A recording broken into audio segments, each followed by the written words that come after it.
Hi, and thank you for tuning into this podcast. My name is Shay Ryan Douglas, and in this series, we explore community connection, optimal human potential, and transformational collective growth through inspiring conversations with a diverse range of people who are working towards a positive change in the world. I hope you enjoy this episode today, and if you would please take the time to like, share, and subscribe, we would greatly appreciate that. And I hope you enjoy.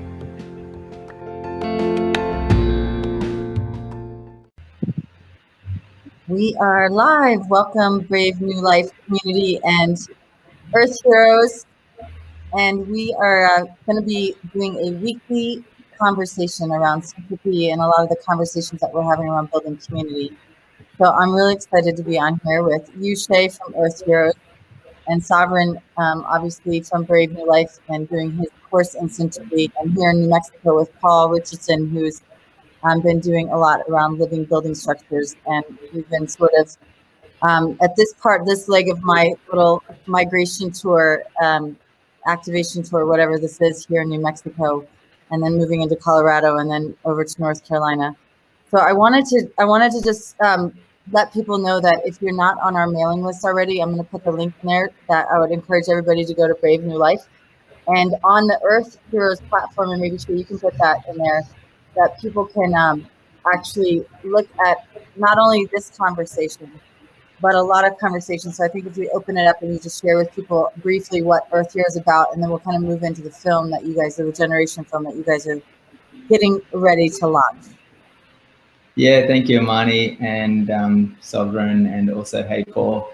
Earth Heroes Project is all about celebrating the solutions that are readily available for us to just really tap into, and it looks at the greater scope of what's happening in the world and the structures of our societies, but then looks at the journey within, fundamentally starting with ourselves and how we can really conduct ourselves and find ourselves in amongst the environment that we're immersed in. And so the film that we're going to be launching very shortly is all about the success stories. So we have, over the last couple of years, gone and discovered that there are so many amazing people in the world, amazing businesses, amazing organizations who are all willing and ready and already contributing to a positive impact in the world. And so we went around and filmed some of these, and one of their success stories is a local permaculture farm down in Yeppoon in Queensland who have completely shifted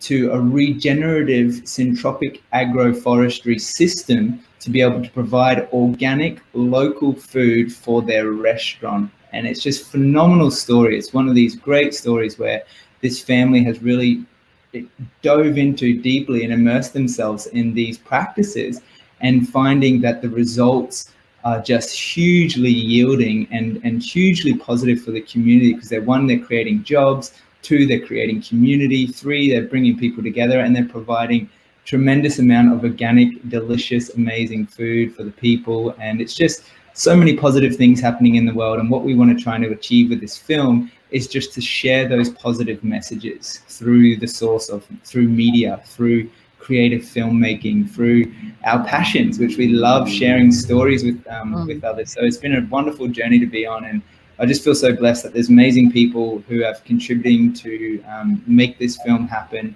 and this project. And I mean, the Brave New Life Network is just a phenomenal little ecosystem of people who are also just so committed to being the change that they wish to see in the world. And that's something for me that is truly inspiring. And I feel like really blessed to be a part of this little ecosystem that is like, it's not little anymore. I know. I was just going to say, it's not that little. It's growing quite exponentially, even though we haven't made it easy for people to navigate through it, which is actually the kind of the beautiful thing about it, is that people are showing up and they are seeking sovereign solutions, and they are willing to participate. So I think that that combination and what we've been able to do with the partnership with you of that platform, and beautiful platform that you built out.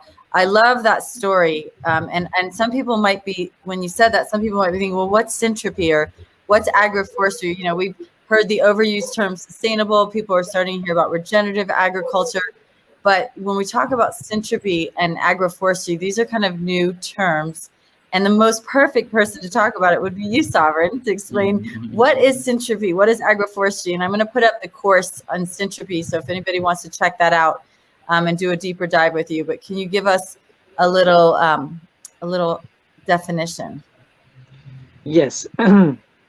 Well, for those that are still in the matrix, so to speak, and have familiarized themselves with permaculture or sustainable or organic farming, or know what those sort of things are, what syntropic agroforestry is permaculture with a very highly advantageous financial proposition. And that is something that permaculture has never had. The only people that have ever made money in permaculture were really the people that were getting more people into permaculture. And this may, offend a few people listening in, but that's and wow, those teachers, those trainers giving those courses, how amazing, because permaculture in its own succession was so relevant to a world waking up, to the dystopia, to the reality that we got to take self-responsibility, and the place to do that is on our own zone 0 and 1, 2, 3, 4, 5. The change that we wish to see in the world, of course, starts within and with ourselves. And yet nobody that I know of, and this has been my study field for 15 years, so I feel that I have quite a bit of experience-based language to add to this conversation. Nobody that I have come across that got themselves involved in permaculture was able to turn that into something that became financially profitable or sustainable in their own needs beyond just what they could do, because reality was they just still had to go and get a job. But syntropic agroforestry is the next succession of what permaculture was and permaculture is. It takes all of the best tools and understandings, because it's the study of nature, which is what permaculture has mostly been about as well, in terms of how does it apply itself. But it goes and hones in so much more in a systemized way that we really create finite kind of like definitions of how life is working, how life is functioning, what plants are, what is their function in the ecosystem, and how do they combine well. In permaculture, there was companion planting. In syntropic agroforestry, there's successional stages of planting everything out into a system in kind of like one go, and then you ongoingly manage it. And because the management is tailored to what benefits life most, it's like navigating with life in every aspect of its expression. When we do that, we start tapping into what life is really here to be and has always been, and can shine into our own experience, and that is abundance. And when we work with nature, so we can say, well, I only want to have 1 head of lettuce. Well, but what if you planted 20, because nature can grow all of it? And so with syntropic agroforestry, you're looking beyond what you just want maybe for yourself, and it can work in that way as well. It's a multi-tiered relearning, remembering practice, and it's got really beautiful principles that are all based on how nature operates in and of itself. So it's not a new philosophy or a new ideology or a new hype where we think it's the next best organic agriculture. Organic agriculture mostly is industrial agriculture. It's just that it's done organically. And syntropic agroforestry is really navigating with life in as much as we are in the now moment of where we engage in syntropy, for as much as we are able to start right from the baseline in harmony. Because syntropic agroforestry is not an extremist proposition. It's like, oh, well, now you really got to drop all your chemicals, and now you got to. No, it's it is probably the most forgiving and the most loving and the most rewarding and the most returning and the most elevating agricultural agroforestry practice that has been brought to the world. So that's my 2 cents on it. Yeah, nice, Sovereign. I just wanted to add one thing in there. That's something that really stood out to me and that you shared, and it was the word abundance. And a dear friend of mine had just been part of a syntropic agroforestry course just last week. And the first 2 days of a 4-day course, they actually weren't in the garden and looking at the systems that were in place. However, they were focusing on the mindset and looking at the mindset of scarcity and the mindset of abundance. And the simple example we can use, you just walk into a natural native forest anywhere in the world, and nature doesn't know what scarcity is. It thrives on diversity. It thrives on abundance.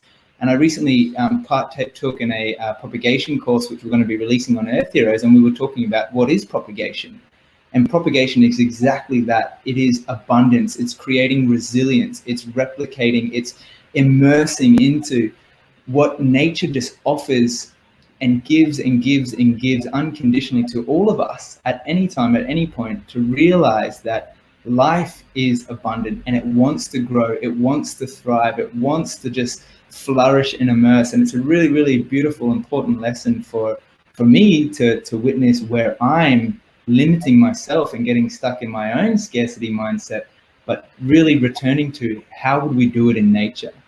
What would it take for us to really shift our perspective and to see the abundance of love, the abundance of life, the abundance of growth that surround us everywhere? And it's just a really great reminder and a lesson to really look at our own stories and our own perspectives and realize, where can we shift that to align ourselves with nature, with our natural orientation, our natural human existence. And I really love your sharing, Sovereign, so thanks so much. And I would love to hear Amani and Paul, the exciting new the series that I loved your sharing. That was so beautiful. I mean, I wanted to hear from you about the idea behind the film that's coming out, the Regeneration film, because a lot of the ideas and the things that you're sharing on Earth Heroes are in that film. And what was the impetus behind it?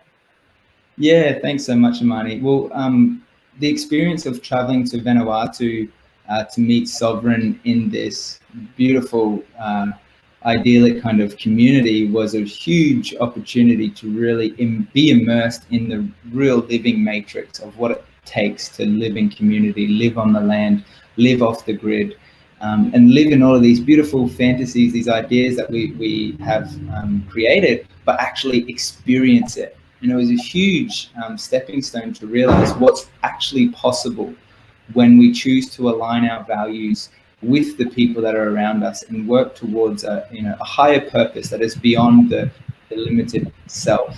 And so the film really explores some of these and celebrates, most importantly, these amazing projects that are happening today and in this world that we find ourselves in, that are really positive, that are working towards the solutions. And something that I really want to touch on is this element that the film has kind of come out with impeccable timing. It's not released just yet, but the climate of the world that we find ourselves in today, in Far North Queensland here in Australia, I speak from my own experience, and I am witnessing the death of a huge industry in this region, multiple losses of jobs, multiple losses of the economy in this region, a lot of loss of, we're seeing I'm witnessing a lot of people take their own lives, and a lot of suicides, and a lot of death actually surrounding us, and in my immediate surroundings. This is not just something that I'm hearing on the news. This is people that I know. These are people in the community. And something that I've witnessed over the weekend when I was camping out at a local community spot, which had some backburning, was this huge burning of the forest. Yet it was in this moment that there was this death. It was imminent. However, already I could see the sprouts of the new seeds of the plants that were emerging and regenerating. And that's a really important part, because the natural cycles and laws and of the nature and the laws of the universe is that when something dies, something new will emerge.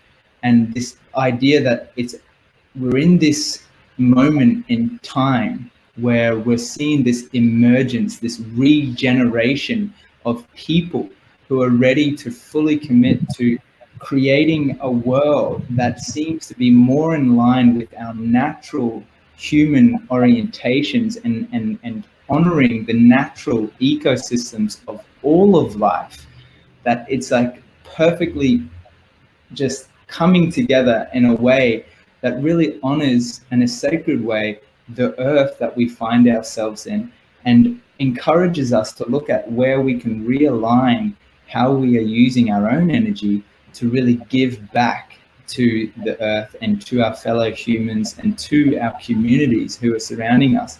And so the film, with its release next month, is really, really exciting time, because it seems that people are have a choice, have a choice to really drop into this state of confusion and fear and loss and sadness and grieving and all these really dense negative emotional responses that is natural for humans.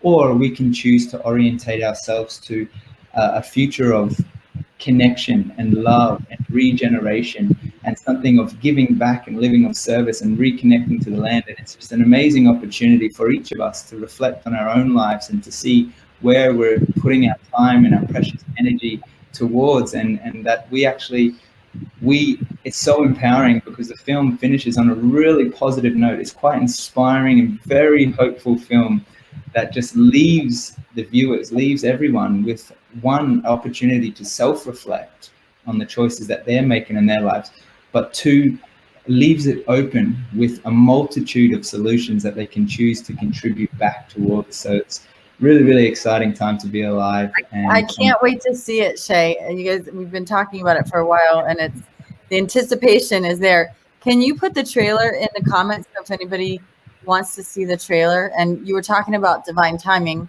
And I know we brought Paul into this conversation with his experience of working community and living homes and structures. I actually just had an interview last week sort of diving into that. But so we won't go too far, but you have a film that's also coming out in the timing. So maybe you speak to that and let people know, and we can. Yeah. Thanks for sharing, guys. And just one thing that came up for me when I was in South Africa in 2018 doing some workshops. I came across some adepts at a temple outside of Johannesburg, and they kind of grilled me on my belief system about sustainability and the current practices that are going on, and they told me that the mother wants us in the forest. The mother wants us back in the forest, back where we belong, and it's so beautiful that you're really honoring that and bringing this film. I'm really excited to see it. And the film that I'm involved in or was involved in, actually just the final filming happened yesterday, which is quite well timed. It started in July 2019.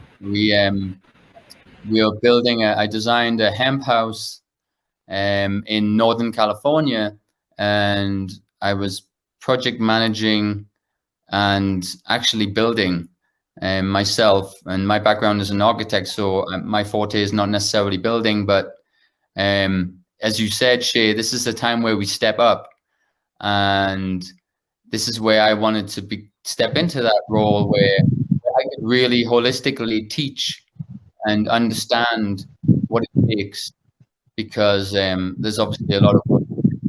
And hemp obviously is an amazing plant, and it has so much benefit because part of that puzzle is hemp is a tool for us to really stimulate people to get back into agriculture. I traveled a lot and saw a lot of deprivation in the land and poison. And I really believe hemp is a great plant because it can purify the soil, it can nitrogen fix the soil, and we can grow our homes, and we can grow our clothes. We can really take ownership of our future. The film itself is kind of, it's a Discovery Channel documentary. So the element of it is more about sustainability and this kind of thing. But I think the story of the building process is going to be really interesting for people, because there's a lot of illusion. People don't really understand, I think, what a hemp house is, for one thing. Maybe you tell them what it is. Well, I mean, hemp in construction comes from the stalk of the plant. And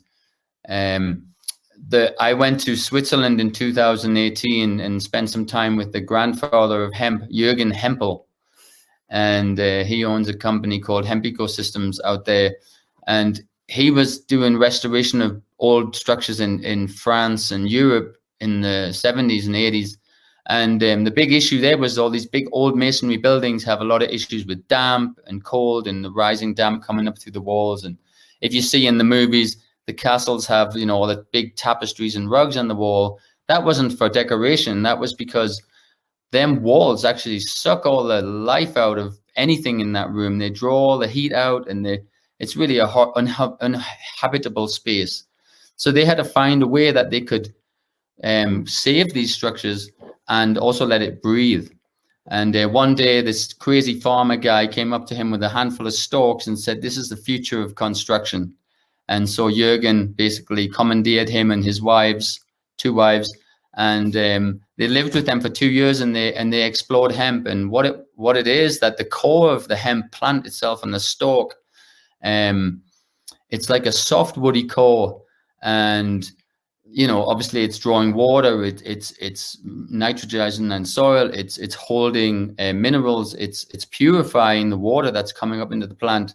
And so when we break that down through either a mechanical process or an alchemical process, you get this like the small pieces of a woody core, and together we mix that with water, we mix it with hydrated lime, because hydrated lime is the most natural form of lime there is, and then we add some minerals to that, which are natural minerals, which are researched. Jürgen actually established these minerals looking at the Greek architecture and the old architecture, and how these old all these limestone buildings survived so long. And so when you put this combination together and then you build it into forms around, say, a wood frame, within minutes you can lift the form and it stays in its shape. And then over the process of 6 weeks to 2 months, it calcifies and starts turning back to limestone. But because of the hydrated lime, it's such a drawn out process that it's sequestering a lot. It's sequestering carbon. It's kind of a negative carbon plant. So it's kind of, what it takes in its growing process, or what it puts out, in its growing process, it's taken back in its calcification process.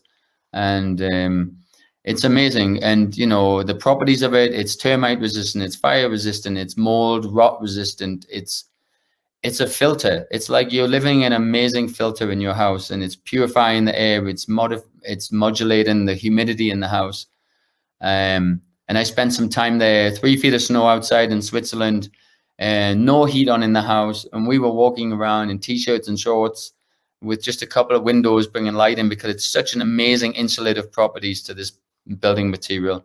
And also, if you want to make a music studio, it's a perfect sound material, because it doesn't deaden the sound, but it doesn't reverberate the sound. It's the purest sound you'll find. And I love playing music and sharing music in these kind of spaces.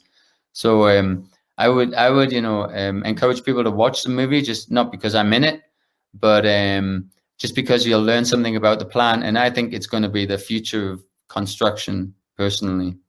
I just think it's so incredible that both of these films, I mean, you guys have been working on them and they started, quite some time ago, but they're just, you said the divine timing, Shay, that this is the time where people are ready. And these are the sovereign solutions. This is the future that we're building. I mean, so much of the conversations at Brave New Life are around community. We have our community conversations twice a week. Sovereign, I want to just come back around to you as we close this out, but the community conversations, the community platforms, it's sort of, I've been saying that we're sort of filtering people through our community. We have our own filtration system that people are kind of funneling through. And the distillation of what has evolved has been quite profound. And I'd love for you to speak to that, Sovereign, because I know that you've been even surprised yourself at this organic process of what's happened on our Brave New Life journey. Yeah. Well, I think we've been, excuse me, we've been going for 10 months now, and everything that we engaged with was coming really from the community that was engaging with us. And for me, knowing so much about human ecology and what syntropy in human ecology looks like, how would we do it in nature?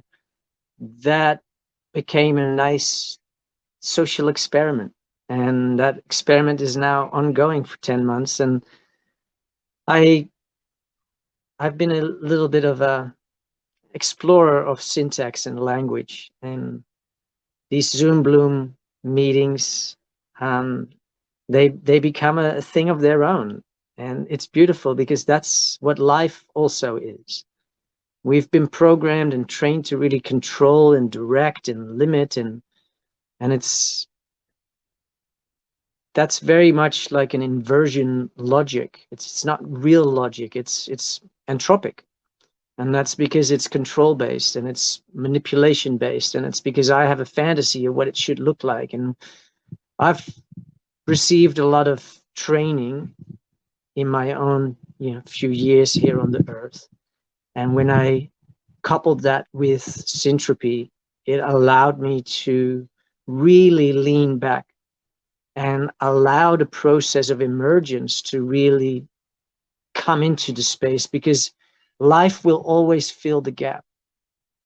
So if we create that space for life to come into it, we cannot predetermine what that would look like. Well, we can if we want to, but then you're limiting it because you're putting your fantasies over the top of it. And so I like to say, and I've shared this for a while, to dream wisely.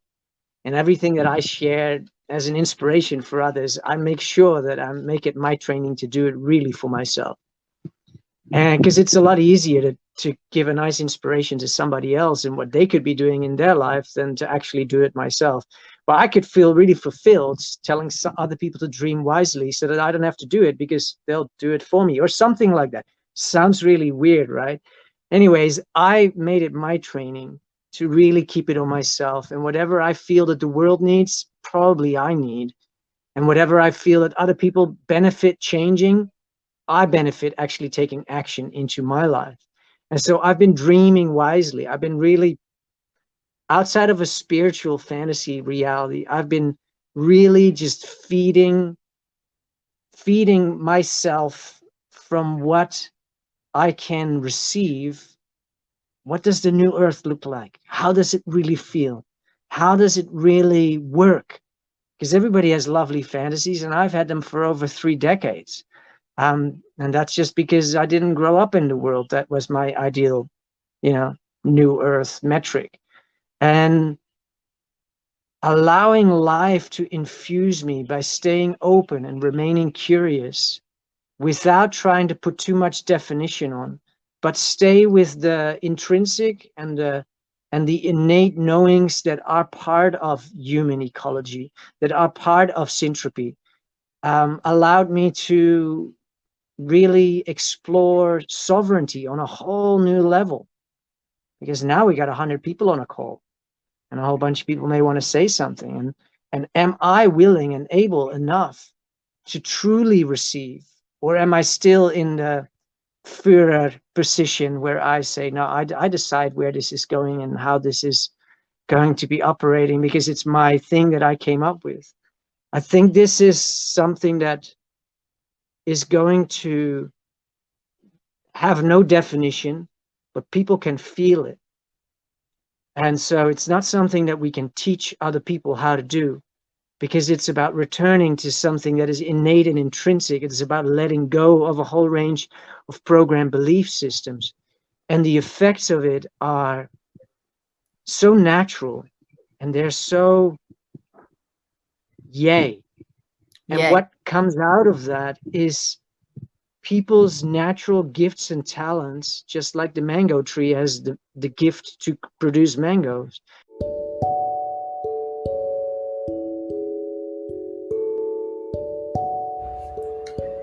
Thank you so much for tuning into this episode and for listening to this podcast. I really hope you enjoyed this series, and if you'd like to listen to the full episode and get more conscious content online, tune into our online video platform at earthheroestv.com. Hope you have a great day, guys, and a huge love from me, and see you next time.